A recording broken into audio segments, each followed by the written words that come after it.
Today, I am here with an aspiring civil engineer and an inspiring student, Carter Dunn. Carter is looking to major in civil engineering, and I met him at Pinpoint Scholars Foundation, where he was eager to learn everything that the industry has to offer. How you doing, Carter? I'm good. How are you? Great to be here. I'm good. Thank you for coming in and having a conversation with me today. I'm always interested to talk to the younger generation and learn more about how you all think and process this crazy world. Because right now, times are different. Yeah, definitely. Yeah. And I just feel it's so important for kids to understand like the options they have, because my dad always told me like he didn't really have that much options or access to different like educational things growing up. So I feel like what you're doing and what kids have nowadays, it's important to know that how to utilize these sources and learn about so they can be successful later on. Definitely. You attended our STEM Expo this past weekend. What did you think about it? It was absolutely phenomenal. I mean, there's so many internship opportunities, some great voices there. I know you talked about financial literacy. That's definitely something I want to think about now. I actually remember my grandparents got me stock in Disney. It's not doing so well right now. So I hope in the future to make smarter investments, because it's important to know how to do those things to make more money. Oh, yeah. I love stock trading. Yeah. It was something that I think helped propel my business or helped propel me to go into business, learning how to read balance sheets and different companies, what they were doing. So I think it's extremely important for young people to get into it early, because when you start learning it early, it's kind of like a video game, to be honest, when you learn the different aspects of it, from the technical trading, the chart reading, all the different elements is pretty cool. But then also to see that you started here at a certain amount, $40, and then you look up and you already at 100, and you like, oh, wait a minute, I'm on to something. Right? So how do you feel when you see, the fluctuation in the market? You talked about Disney. Do it scare you, or do you see opportunity? There's always opportunity. I mean, nothing will end up being so bad that, you'll regret your decisions. I feel it's important to live your life with like no regrets. So hopefully they make like a really good movie and their stock goes up. But, it's just about like learning from your past mistakes. I have countless people tell me, learning from your mistakes is the number one way to grow as a person. I feel through that I can make smarter business decisions in the future. Yeah. So I'm going to give you an opportunity to ask me questions, but I want to first learn a little more about you, because you're an aspiring civil engineer. Yeah. Right? What turned you on to civil engineering? Well, to be honest with you, so when I was younger, I used to play with these toys. I'd play with Legos, which I know are very common. I was addicted to those. I also played with these things called magnetiles. They would stick together and you could build like buildings. And it's like the limit was your creativity. And that's really the theme of all these toys I played with. And as I got older, I just realized I had such a fascination for like ancient ruins and how they're built. And that kind of correlated with like bridges and buildings. And I always just like was amazed by how something is built. Yeah. I feel that really sparked something for me. Oh, that's good. Yeah. That's amazing. And just talking to you, I understand that you have the right mindset. Like you're motivated. Yeah. And I love that. And, even when you reached out to me, and, I'm a busy man. So, you were persistent about it, and you said, hey, let's get some time to get together and discuss. So I'm so glad you did that. I'm glad you showed up, and now we're able to show you these different opportunities that we have here. Our 3D modeling, how we build bridges, 3D wise, going from 2D print to 3D, and just all the different opportunities civil engineering has to offer. I think it's amazing. Absolutely. So keep up the good work. One thing I want to ask you, because I also think you have the right mindset comes from the right work ethic, and it comes from the right routine and discipline. Can you explain to me what your typical school day, right, when you're playing sports and you have to wake up early and go to school? Definitely. Like, what does that day look like? Yeah, it's a very busy day for me, especially like playing hockey and lacrosse, both very intensive sports. So typical day, I wake up at 7 because school starts at 8. I go to usually a 7 to 8 hour school day. School ends at 3:15. And usually in the spring, I have lacrosse practice for 2 hours, and that's very intense because it's a very grueling sport. So, and then after that, I try to get as much homework as possible done because I need really something I've learned through sports is really utilizing your time well, because I used to be a big procrastinator, and that's really come back to bite me in some situations. So that's really helped me develop with time management. And usually after I get my homework done, I usually have hockey practice for an hour. And then I usually go home. If I have any homework left after that, then I try to get that done. But then what time is hockey practice? Hockey practice usually is like later. It's usually around like 9 to 10, around that time. PM. So yeah, PM. Yeah. Wow. It's pretty late. So yeah. Anyways, after that, I get some homework done. I try to go to bed early. I know some kids in my school do homework until 1 a.m. I think it's absolutely ridiculous. I think especially nowadays, it's so important to get sleep, because if you can function well, you also can function well as a good person. Like everything correlates hand in hand with each other. And I feel that's really important for young people to recognize. Okay. So yeah. All right. Well, no, I'm proud of you. Yeah. I love the work ethic. I love the time management. Most people don't understand that's key to being successful. Definitely. In a lot of ways. Even as a business owner, time management is key. You have to spend a certain amount of time on your priorities here, and then you have to be able to understand how to delegate, what you need to, tackle now, what you need to push off to later. Yeah. So it's good, but you have that work ethic, and that's going to carry on with you as you go, definitely later on in your, college career, your entry level career to whatever major. I'm assuming civil engineering, right? So. Just life in general. These are good, very good characteristics to have. So indeed. So I'll let you ask, some of the questions. I know you prepared a few for me, so I'm interested in hearing what you have to ask. Definitely. All right, let's get started. The first question I have here is, what attracted you to civil engineering? What attracted me to civil engineering is the fact that I got to design things and then watch it get built in real time, definitely. Right? So to be able to sit down and, get creative and put something on paper and then walk outside and build it. That just, that was everything to me. That's cool. I said, okay, this is the major for me. Yeah. It's like building Legos, but in real life. In real life. Yeah, exactly. Another question. What was the best piece of advice you received in your career? Best piece of advice I received in my career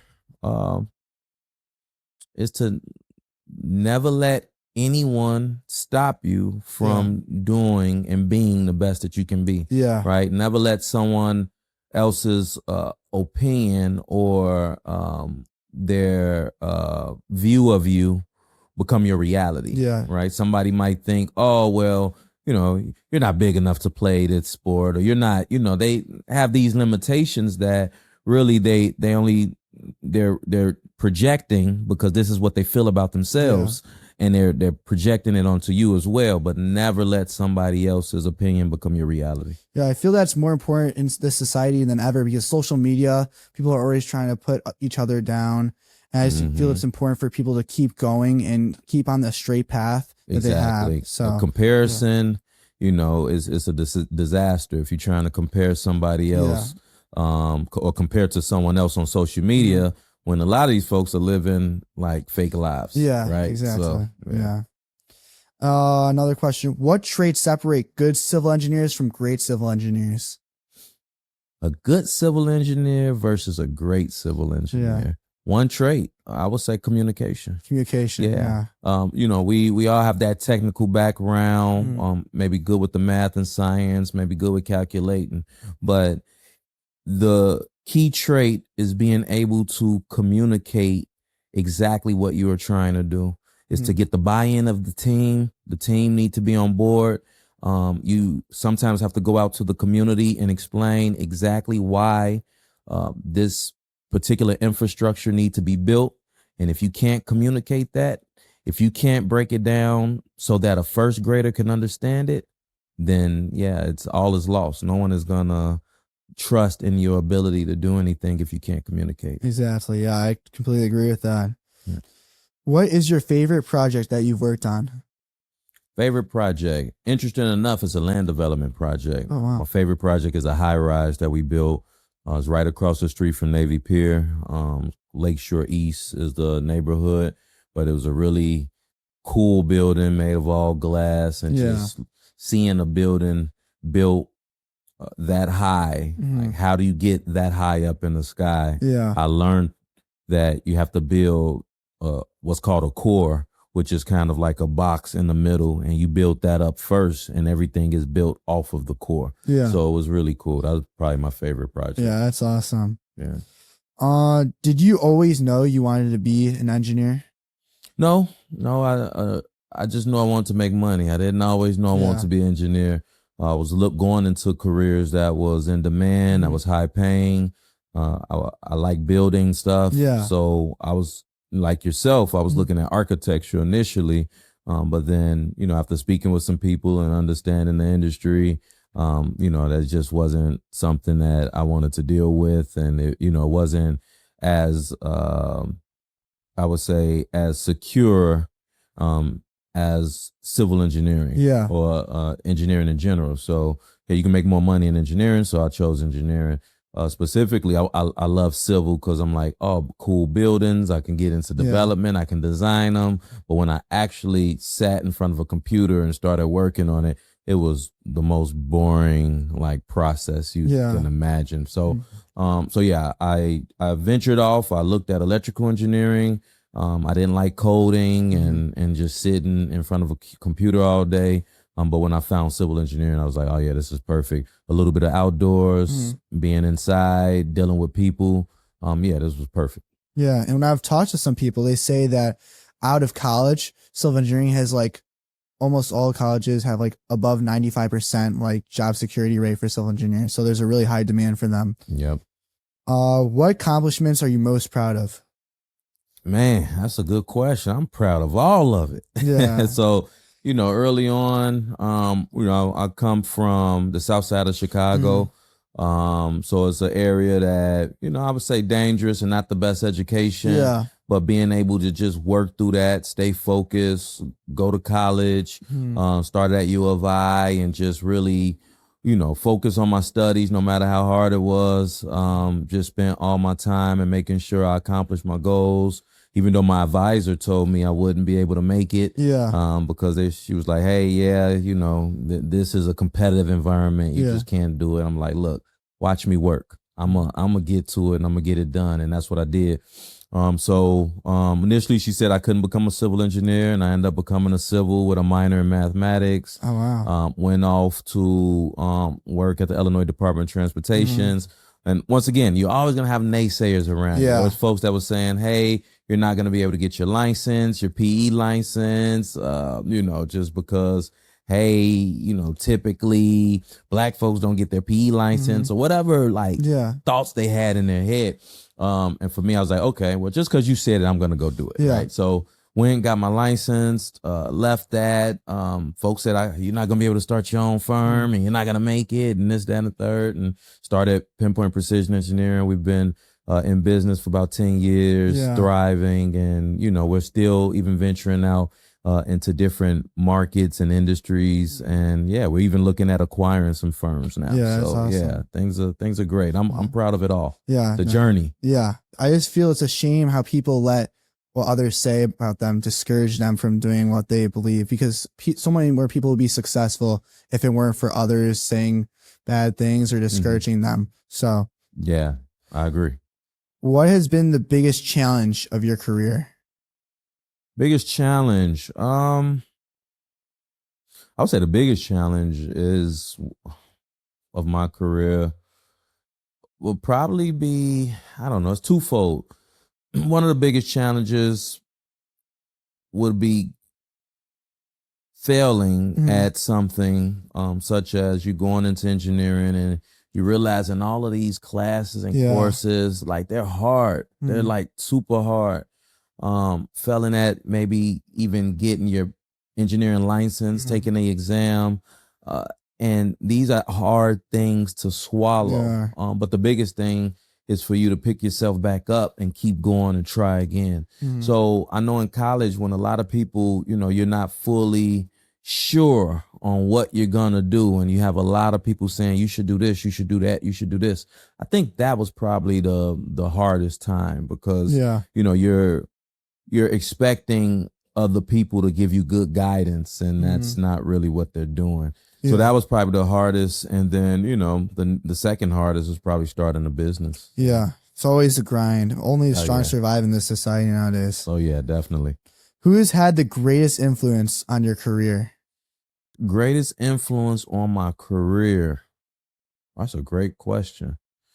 On my career, I would say I have mentors all over that's even in the field of civil engineering.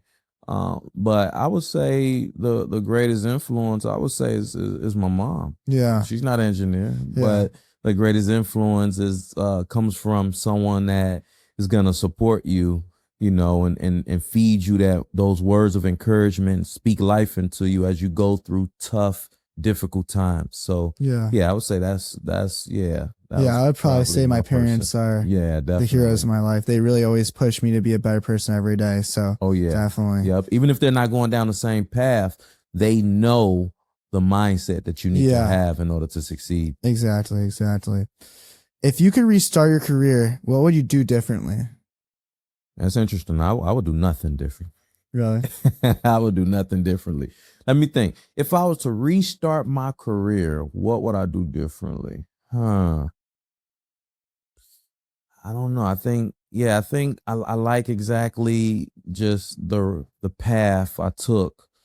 Some people would maybe go other places. Like I had a job offer out of state. Yeah. I had some offers in California for 6 figures, just straight out of college. Yeah. Down in Texas, different areas. And I was like, I should go take that, make some money, and just live my best life. Yeah. But at the time when I graduated, the housing market crash happened 2008, 2009. So my biggest thing was, let me go and help my family, because at the time, everyone was struggling. So I went back home, and that was my focus, was to help the family, figure out a way, how do we navigate, these difficult times, and, just build a plan to get out of it. And because of that, I went and worked for the Department of Transportation. I looked for something secure when everybody was losing their jobs and so on and so forth. So I think timing is everything, and your decisions during those times matter. And I think I made some great decisions. Yeah, definitely. What project taught you the most as an engineer? Project that probably taught me the most as an engineer was probably a bridge project. It was I think it was 93rd and Cottage Grove. It taught me a lot.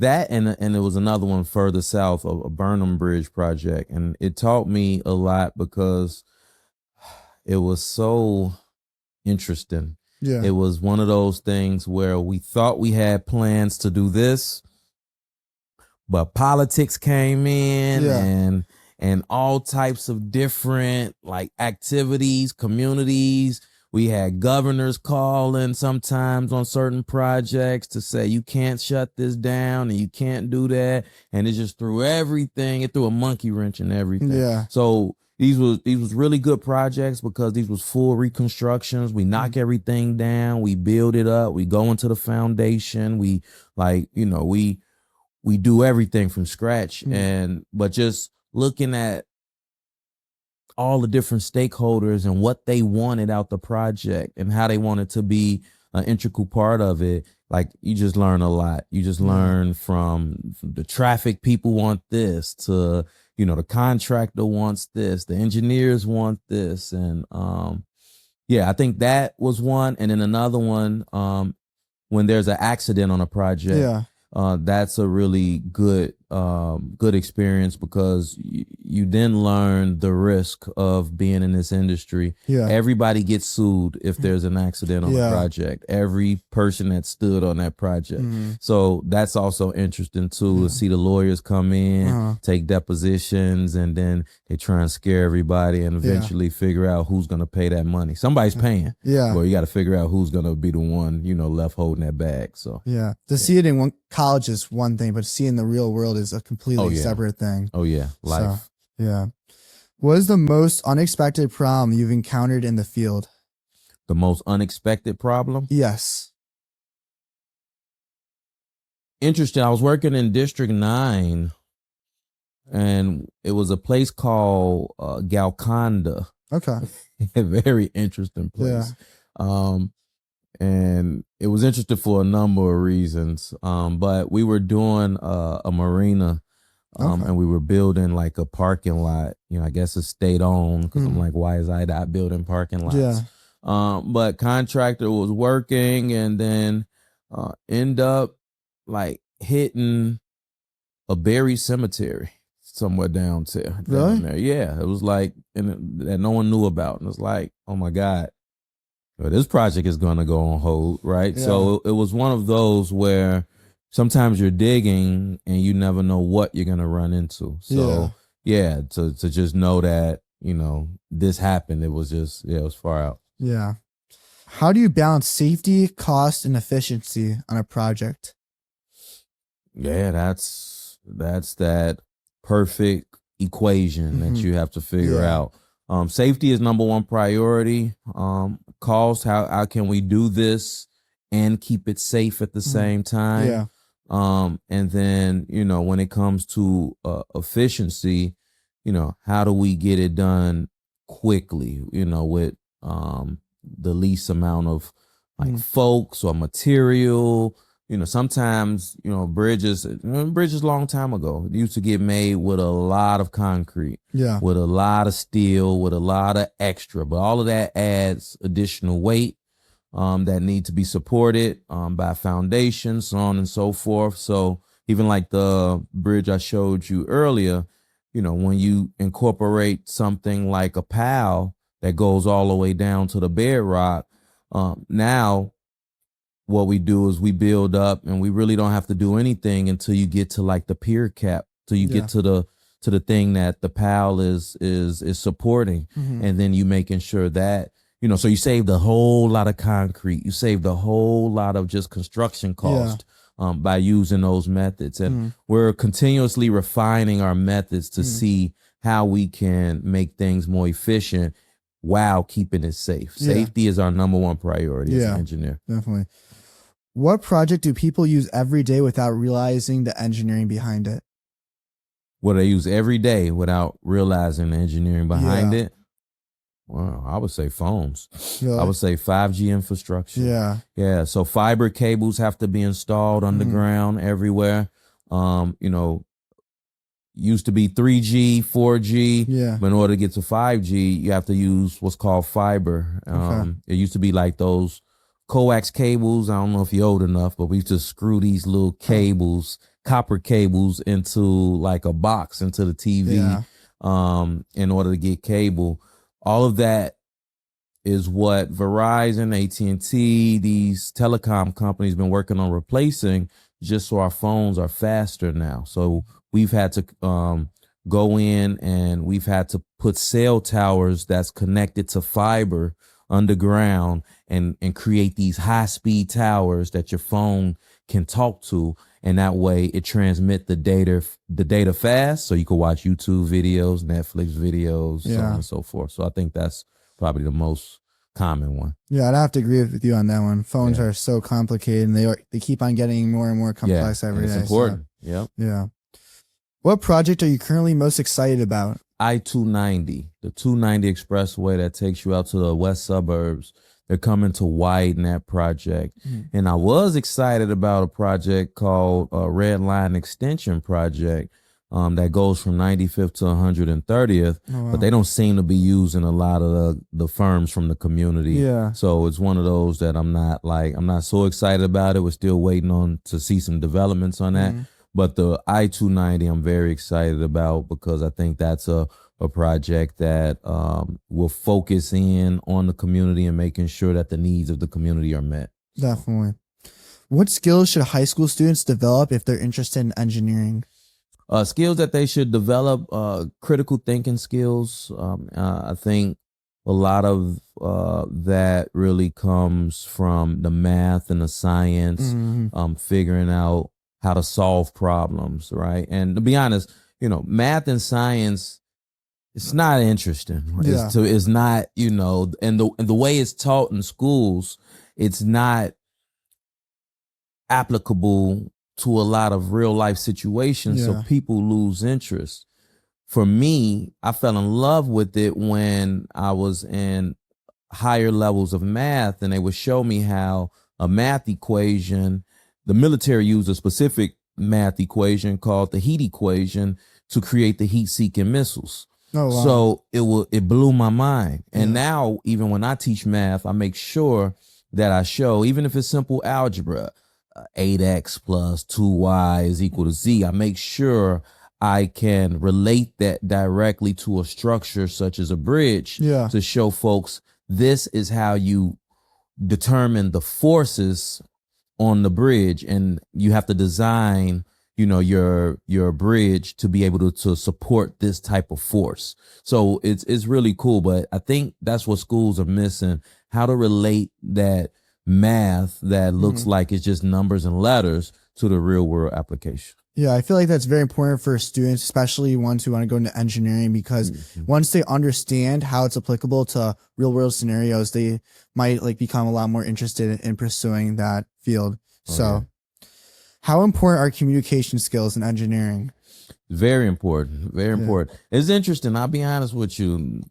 Engineers aren't the best communicators. When you think of engineers, you think of let's be honest, some nerds that just they stay to themselves and they don't like to talk much. Yeah. Great at solving problems, great at, maybe doing the calculations, but not great at communication or the people skills. Yeah. So it's very important because you're gonna be working with a big team, especially depending on the scope of the project. Now, if you're working on something small that you can handle by yourself, then that's fine. But if you're working on a project that's billions of dollars, is gonna affect and impact a lot of different communities, and you're gonna have to explain why it's needed, why it's necessary. You're gonna have to make sure that somebody's handling the traffic design part while somebody's handling the bridge design part while somebody else handling, the guardrails and all these different elements. You're gonna have to be able to communicate and speak to everyone and make sure everyone's on the same page. So it's definitely, something that you have to really focus on. Communication is key. Yes, exactly. What is the biggest misconception people have about civil engineering? Biggest misconception, I don't know, because I don't think people know what civil engineering is. Yeah. I think it's a hidden gem. I think it's one of those majors or industries that a lot of people don't know about. But thinking about it, if the word engineering in general, I think one of the biggest misconceptions probably would be that you have to be good at math and good at science. There's a lot of people in our industry that's not good at math and not good at science. And some people may say, well, I'm artsy and that's too technical.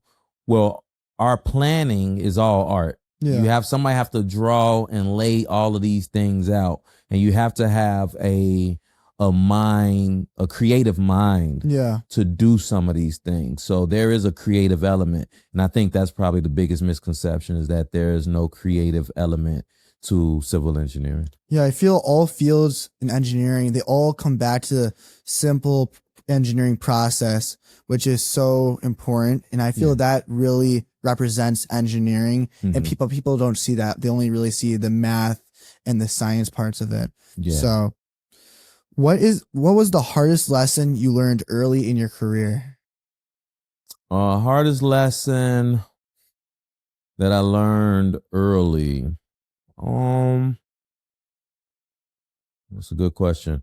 I'm not sure. I mean, I've learned many lessons. I would say maybe the hardest one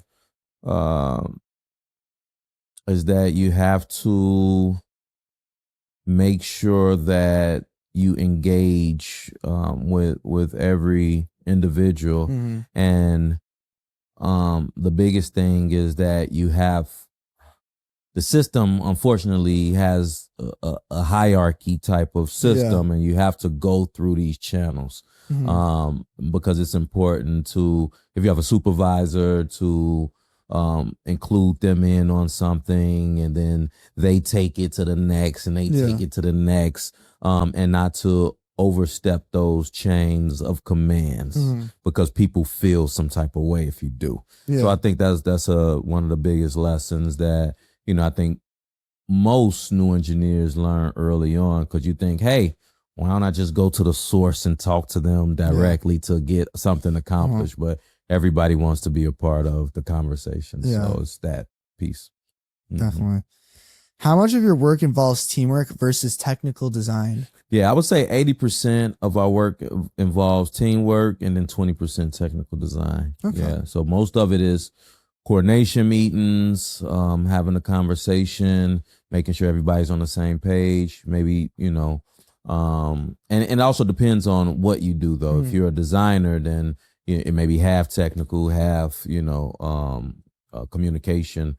But for bigger projects, and if you are higher up in level, it's all communication. The higher you go is going to be more communication. Yeah, it keeps on going back to the communication aspect of engineering. Like, if you want to be successful in engineering, you got to have that communication. Exactly. What makes a strong engineering leader? I think we touched on, I think, is communication makes a strong leader. Someone that can communicate exactly what they need and what they want. But then also someone that's well-versed in different aspects of engineering.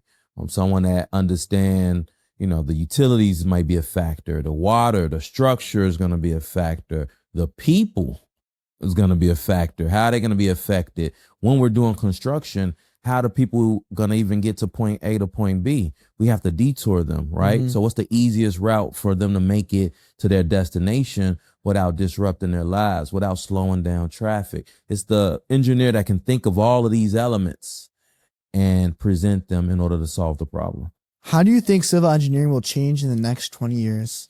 Yeah, I think it will change for the better. I'm hoping that record keeping is one of the areas that is drastically changed. If you look at, utilities, a lot of utility companies don't know where their facilities are underground. They don't know where their utilities are. They're just digging. They have contractors come in, dig, and install stuff, and they don't keep good record of it. So we're working on that even as a firm. How do we keep good record using AI technology, using ground penetration technology? How do we make sure that we record that data and then store it? Also, just if there's something that's already built, like, we call it as built, just having that and letting AI scan it and look at it, and then bringing it, to an engineer or designer to really see it in maybe a 3D format, and seeing how can we improve this? How can we make it better? So to speed up the process of our design time frame. And I think that's how, AI, and I think that's where we're going with technology now. Yeah. Going back to the record keeping part, I took a class in high school, and it was a year-long project, and we really learned the value of documenting your process, because if you're doing a project and another group comes along, they don't know where to start if they don't have documentation to see where another group left off. So documentation is a key part in engineering. Yes, it is. What new technologies are having the biggest impact on the field? New technologies right now, I would say drone, LiDAR scanning is having a big impact. LiDAR is a bunch of lasers that's shooting off the surface of whatever it's penetrating, and it's telling you the exact distance away. It may tell you how wide it is, how tall it is. And typically, or traditionally, someone used to have to go out there and do that manually, measure it with the tape. And then also surveyors used to have to go out and shoot elevations with this little rod. They would go around and say, hey, is this tall? Is this wide? Is this? So right now you're having a lot of scanning type of technology that's coming in and helping the industry move quicker. Yeah, definitely. What infrastructure challenge should society focus on the most right now?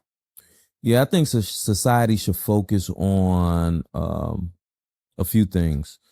electric vehicle infrastructure is important.